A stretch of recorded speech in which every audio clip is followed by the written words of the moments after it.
All right, Malachi, what can we talk with you about today? I was going to say, you've got some material for a bloopers reel. Oh, the entire show is just going to be a bloopers reel. Yeah, that is going to be the bloopers reel clip. I don't want to shy away from it. When we clip this, I'm going to take that entire thing and publish it out. Oh, yeah. No, this entire thing is going up. But I was just calling in, as I've deconverted from religion, I'm an atheist, and I start to look at other things other than religion, instead of, as opposed to just kind of like aligning with certain political views, I try to look at all things from a skeptical point of view and try to, rationalize, like, is there some kind of moral issue here that I should like be for or against something? And one of those things is kind of like a topic that a lot of people can be really controversial, and that's gun laws and gun rights. And my default position for everything is that I'll never really support taking away rights from anyone for any reason. And for anything, we should have more rights, and we're always fighting for those sorts of things. So initially, I kind of shy away from being negative towards it. But then I'm kind of thinking, well, is there a reason? Is there good evidence? Like, is there a reason that I should be against it?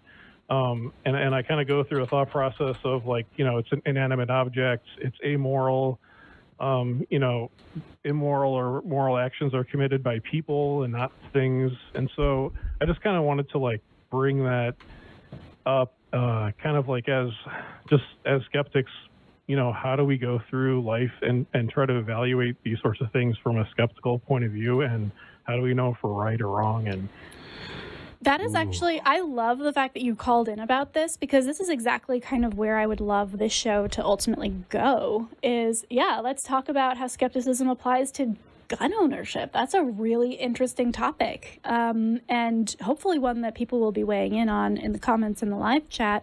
For me personally, Malachi, I don't think that gun ownership is an immoral thing. I think that a tool cannot necessarily be moral or immoral. I think it's mostly about how you use that tool. So if you have a farm, for example, and you need to protect your herds or your flocks or whatever, absolutely understandable that you would have a gun. If you just like playing with it and you're safe and you go to a gun range and you take all the precautions and you get training and you have fun with it, that's also fine as far as I'm concerned. But it's the irresponsibility of the kind of gun laws that frankly are being passed in Texas right now, where they're actually even abolishing the need to have a license at all. So you can now conceal carry an unlicensed firearm anywhere you would like in Texas, which is scary to say the least. Terrifying, because people have, somebody wanted to fight me, actually. I was at the doctor's office a few weeks ago, and somebody had the chin strap, and this was before the mask restrictions were lifted. And I was at the doctor's, and I was like, okay, I need to feel safe at my own doctor's office. And so I told him, hey, could you please pull up your mask?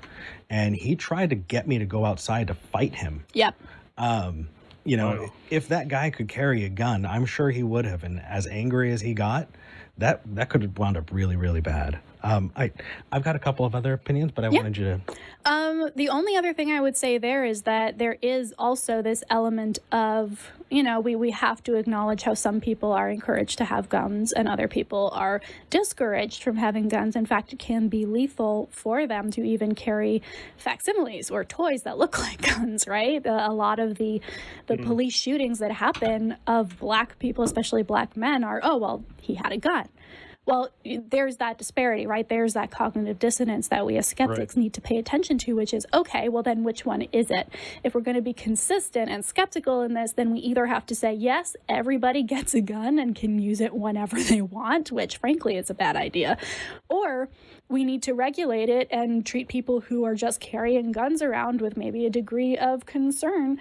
But when that concern is only levied at a specific group, it becomes less skeptical and more of a form of policing, frankly. What are your thoughts, Eric? I agree. Well, I think defending yourself is a right. I don't think ownership of a specific kind of weapon is a right. People treat guns as a fundamental right, And I think that they're conflating the weapon type with the concept of self-defense. I think that, in your examples of, people in the wilderness, if you're hunting, if you're doing this and that. But personally, I think that if you were to take the word gun out and replace it with any other hobby, it would be banned, because there are more suicide deaths than there are murders with gun ownership. And people don't talk about that. The fact is, people will try, and a lot of them are more, I hate using the word, but it's more successful at committing suicide when they have a gun. Yeah, it's concentrated firepower. It is. And concentrated violence. And myself, I was a gun owner, and I realized that due to my mental health, I needed to sell it, and I do not keep them.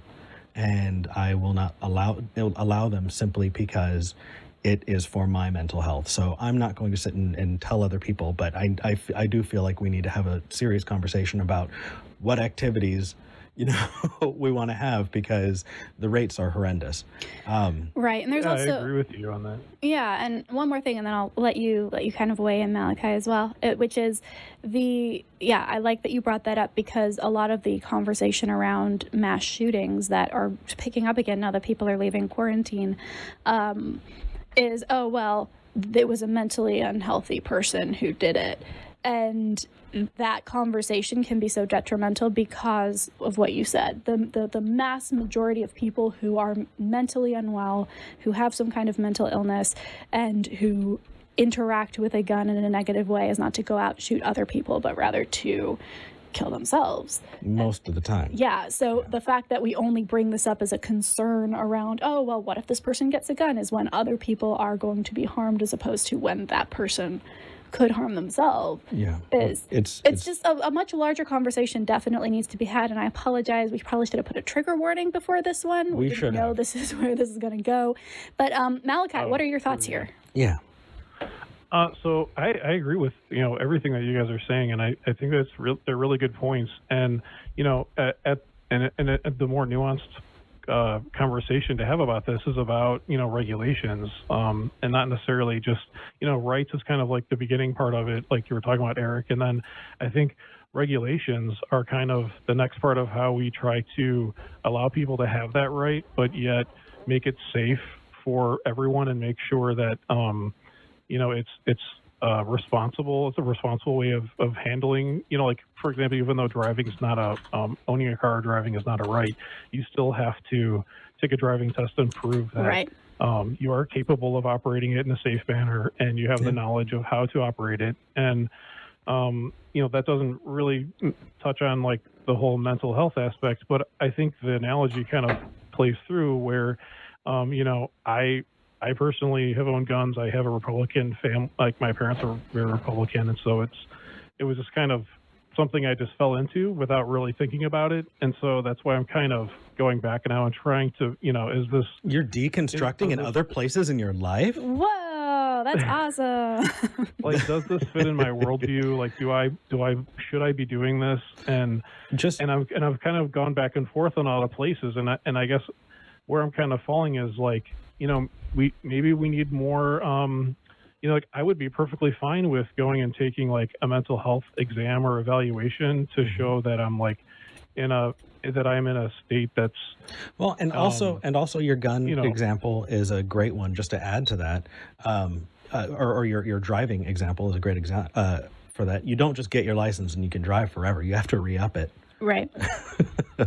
So yeah, and anyway, it seems unless a gun is a concentrated violence, and so I do agree that if you are incapable of managing yourself, or if you have if you're having trouble if you're having like a mental issue where you can't really rely on your own decision making 100% of the time to be correct, then having concentrated violence accessible may not be the safest thing for you or anybody the people else around you. Right. Exactly. And so I agree with that, and I but so I think there's definitely more regulation, because you potentially could do more damage with firearms than you could with I don't know, maybe that's debatable, but But you could equally Malachi, do damage with other things, and yeah, you but know.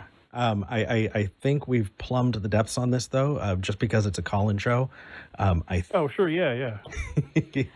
But like I this appreciate is taking the call, though. absolutely. Thank you for bringing such an interesting topic to the table. I'm excited to talk more about this kind of thing and how, looking at one area of your life as a skeptic necessitates looking at other areas as well, and that's how you maintain your skepticism. So great job, Malachi. Yeah, sorry if you're looking for like a a heated argument. No, no not worries. at all. We have Didn't bring that today. we have plenty of Well, them in the plenty queue. of us. So Appreciate it. Hey, good. I love the show, guys. You're doing a great job. Thank you. Take it easy.